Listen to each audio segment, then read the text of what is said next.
আজকে তোমাদের সাথে শেয়ার করতে চলেছি মিহিদানা রেসিপি। তার জন্য অল্প সাদা তেল দিয়ে দিলাম কড়াইতে। তারপর মিহিদানাগুলো দিয়ে ভেজে নিচ্ছি। হালকা করে ভাজতে হবে, খুব ভাজা যাবে না, পুড়িয়ে ফেললে আবার তেতো হয়ে যাবে। আমার ভাজা হয়ে গেছে, এখন এগুলো তুলে রেখে দিব।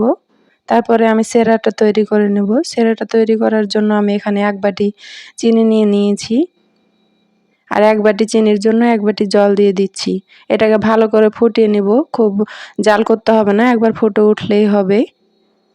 এই যে হালকা চিপচিপে হলেই হয়ে যাবে।